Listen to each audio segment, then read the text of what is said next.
Monster run.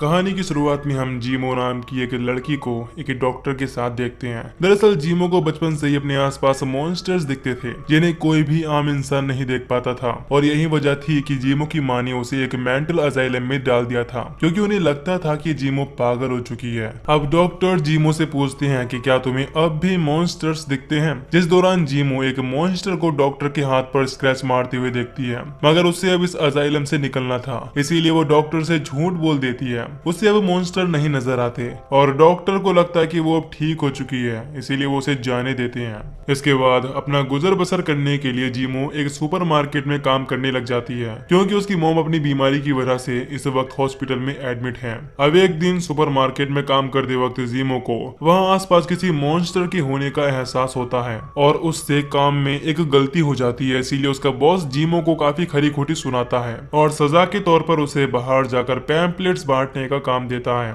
इसके बाद हम जीमो को पैम्पलेट्स बांटते हुए देखते हैं जहाँ पर उसकी मुलाकात मैंग नाम के एक आदमी से होती है जो कि असल में एक मॉन्स्टर हंटर है और वो यहाँ पर एक मॉन्स्टर का शिकार करने के लिए आया होता है। जिसके साथ हम उसके दोस्त पेपर को भी देखते हैं जो कि मैंग के काम में उसकी मदद करता था। यहाँ पर पेपर को आप बिल्कुल वैसे ही समझ सकते हैं जैसे कि अलादीन के पास उसकी कालीन और डॉक्टर स्ट्रेंज के पास उसका केप, वैसे ही पेपर भी है, बस फर्क इतना है कि पेपर हम इंसानों की तरह बोल सकता है। अब जीमो के मना करने के बावजूद मैंग और पेपर सुपरमार्केट के अंदर चले जाते हैं जहां वो तीनों ही देखते हैं कि एक मॉन्स्टर ने यहाँ सब कुछ फ्रीज कर दिया है जो कि अभी सो रहा था। अब ये देखकर मैंग एक तिलिस्मी चक्र बनाने में लग जाता है और पेपर उस मॉन्स्टर को जाकर जगाता है जो कि जागते ही पेपर को पकड़ने की कोशिश करता है और पेपर उसे किसी तरह तिलिस्मी चक्र की तरफ लाने की कोशिश करता है। अब पेपर और मैंग मिलकर उस मॉन्स्टर को चक्र में फंसा देते हैं, लेकिन मैंग जल्दबाजी में चक्र का एक सर्कल पूरा करना भूल गया था, इसीलिए वो मॉन्स्टर उसमें से आजाद हो जाता है और दोनों पर हमला करता है।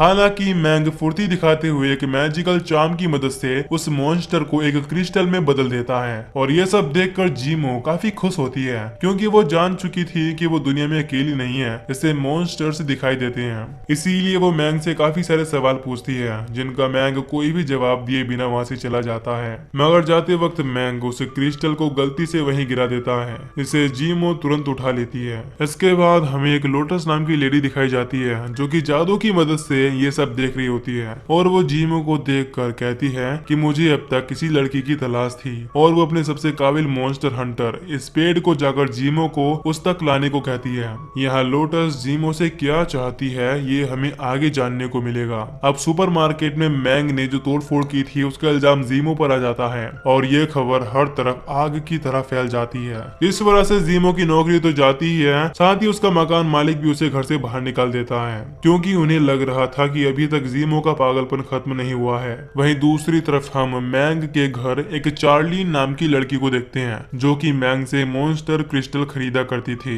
यहाँ बातों ही बातों में चार्लीन मैंग से कहती है कि उसमें और उसके भाई में जमीन आसमान का फर्क है। दरअसल मैंग का भाई बहुत ही कुशल मॉन्स्टर हुआ करता था जो कि अब इस दुनिया में नहीं है और चार्लीन के मुताबिक मैंग तो अपने भाई के पैरों की धूल बराबर भी नहीं है। अब मैंग चार्लीन को देने के लिए वो बड़ा क्रिस्टल ढूंढने लगता है जो कि उसे नहीं मिलता क्योंकि वो उसने सुपरमार्केट में ही गिरा दिया था, इसीलिए वो मजबूरी में चार्लीन को छोटे छोटे क्रिस्टल देता है। इसके बदले में चार्लीन उसे काफी कम पैसे देती है क्योंकि वो सब उसके किसी काम के नहीं थे। साथ ही चार्लीन वहां से जाने से पहले मैंग से कहती है कि इस बार जब मॉन्स्टर और इंसानों की दुनिया के बीच के गेट खुलेंगे तो तुम्हारे पास आखिरी मौका होगा अपने भाई के क्रिस्टल को पाने का, और अगर वो उसे इस बार हासिल नहीं कर पाया तो वो क्रिस्टल उसे कभी दोबारा नहीं दिखेगा। और इतना कहकर चार्लीन वहां से चली जाती है। इधर जीमो अकेली रात में इधर उधर भटक रही होती है, तभी अचानक से उसके ऊपर कुछ मॉन्स्टर्स हमला कर देते हैं और क्योंकि ये सब मैंग के घर के करीब हो रहा था इसीलिए मैंग को घर के आसपास मॉन्स्टर के मौजूद होने का पता चल जाता है और जब वो बाहर निकल कर देखता है तो उसे पता चलता है कि ये सारे मॉन्स्टर्स जीमो के पीछे पड़े हुए हैं, इसीलिए वो उसकी मदद के लिए जाता है।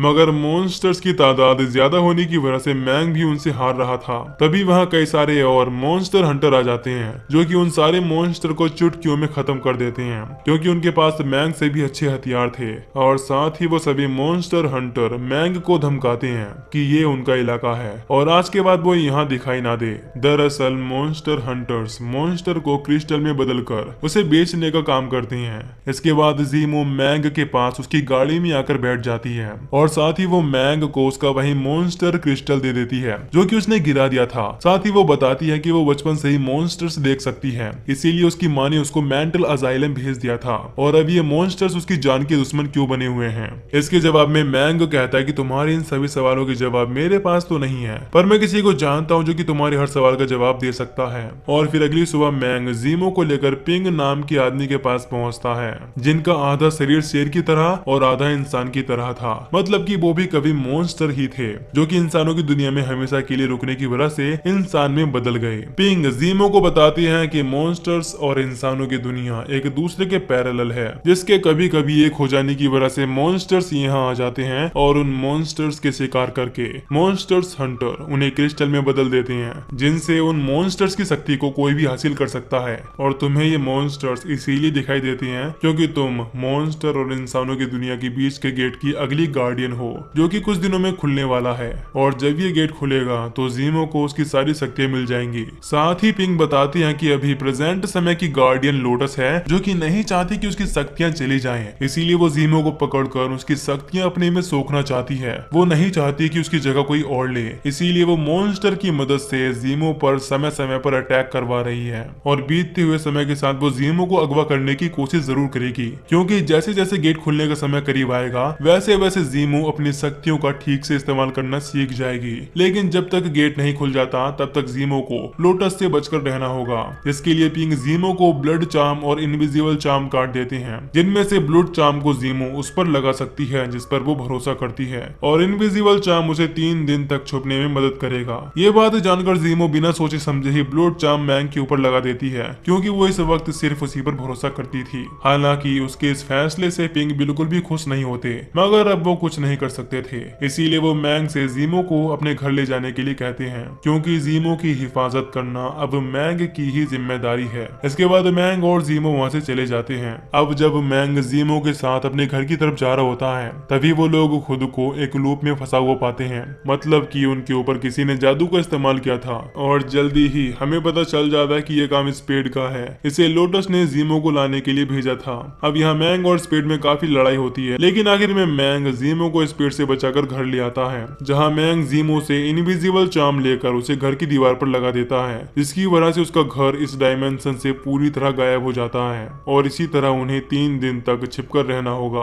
अब अगले दिन जब जीमो सोकर उठती है तो वो देखती है कि मैंग ने उसके ऊपर पीस चार्म का यूज किया था, इस वजह से वो आराम से सो पाई। यहाँ पेपर जीमो के पूछने पर बताता है कि मैंग का बड़ा भाई एक बहुत ही अच्छा मॉन्स्टर हंटर था और मैंग बिल्कुल उसी की जैसा बनना चाहता है। अब मैंग के बारे में जानकर जीमो को काफी दुख होता है और फिर बीतते हुए समय के साथ जीमो और मैंग की अच्छी दोस्ती हो जाती है। इसके बाद एक फोन के जरिए जीमो को पता चलता है कि उसकी माँ की हालत बहुत ही खराब है, जिनका तुरंत ही ऑपरेशन करना होगा, जिसके लिए उन्हें जीमो के साइन चाहिए। अब जीमो इस बात को जानकर काफी घबरा जाती है और तभी वहाँ एक अजीब सा मॉन्स्टर प्रकट होता है, जिसके बारे में पेपर मैंग से बताता है कि ये एक ऐसा मॉन्स्टर है जो कि इंसान को उसकी मनचाही जगह पर पहुंचा सकता है, जिसे यहाँ अनजाने में ही सही लेकिन जीमो ने अपनी शक्ति से बुलाया है। मतलब अब उसकी शक्तियां धीरे धीरे बढ़ रही थीं। अब पेपर की इस बात को सुनकर मैंग और जीमो उस मॉन्स्टर के जरिए सीधा हॉस्पिटल पहुंच जाते हैं, जहां जीमो अपनी माँ को देखकर काफी खुश होती है।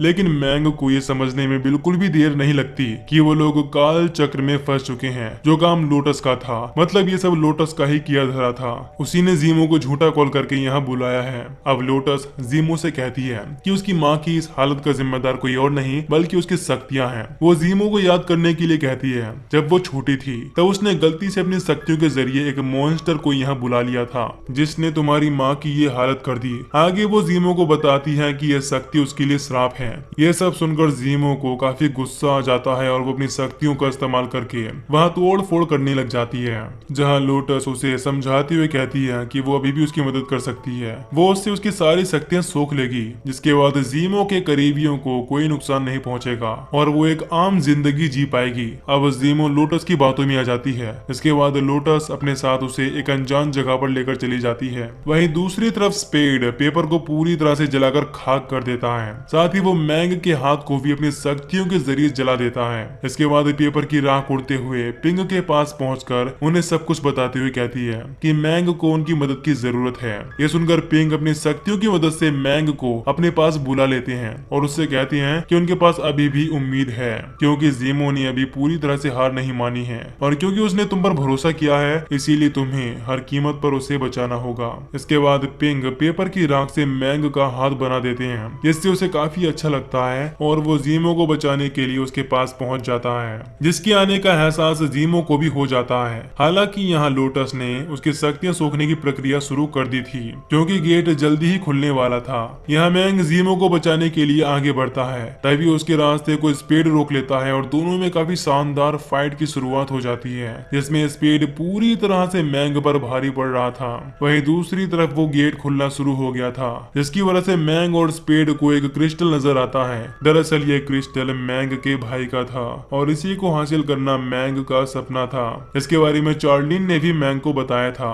कि उस क्रिस्टल को हासिल करने के लिए उसके पास आखिरी मौका है। दरअसल क्रिस्टल को जो भी हासिल कर लेगा वो सबसे शक्तिशाली मॉन्स्टर हंटर बन जाएगा, इसीलिए स्पेड भी क्रिस्टल को हासिल करना चाहता था। इसे पाने के लिए दोनों में घमासान लड़ाई होती है और आखिर में उस क्रिस्टल को स्पेड हासिल कर लेता है, मगर उसके हाथ में आते ही क्रिस्टल की चमक अचानक से गायब हो जाती है और अगले ही पल हम देखते हैं कि स्पेड के हाथ में पेपर की कुछ राख लगी थी, जिसने क्रिस्टल की शक्ति को सोख लिया था और वो अपने आप वापस मैंग के हाथ से जुड़ जाती है, जिससे मैंग को क्रिस्टल की सारी शक्तियां मिल चुकी थी और वो सबसे शक्तिशाली मॉन्स्टर हंटर बन जाता है। इसके बाद वो अपनी शक्तियों का इस्तेमाल करके स्पेड को मार डालता है और तुरंत जीमो के पास पहुंचता है, जो कि वहां बेहोश पड़ी थी। अब यहाँ लोटस मैंग से कहती है कि उसने आने में देर कर दी, क्योंकि कुछ ही देर बाद जीमो इस दुनिया से गायब हो जाएगी। यहाँ मैंग जीमो से कहता है कि हम दोनों ने यहाँ तक पहुँचने के लिए काफी कुछ सहा है और मैं अपनी आखिरी सांस तक तुम्हारी रक्षा करता रहूंगा। यह सुनकर जीमो एक बार फिर से खड़ी हो जाती है और क्योंकि गेट पूरी तरह खुल चुका था तो जीमो भी काफी शक्तिशाली बन चुकी थी, जिसके उठते ही वहाँ पर वही सुपरमार्केट वाला मॉन्स्टर आ जाता है और जीमो अपनी शक्तियों की मदद से बहुत ही आसानी से लोटस को खत्म कर देती है। साथ ही वो उस मॉन्स्टर को भी उसकी अपनी दुनिया में वापस भेज देती है। इसके बाद जीमो और मैंग एक दूसरे को देखकर काफी खुश होते हैं, क्योंकि उन दोनों ने ही वो पा लिया था जो वो पाना चाहते थे। और इसी के साथ ये मूवी यहीं पर खत्म हो जाती है। तो दोस्तों, अगर आपको इस मूवी की एक्सप्लेनेशन पसंद आई हो तो वीडियो को लाइक और चैनल को सब्सक्राइब कर दीजिए। बाकी मैं मिलूंगा आपसे न्यू वीडियो में। Till then take care, love you, bye bye.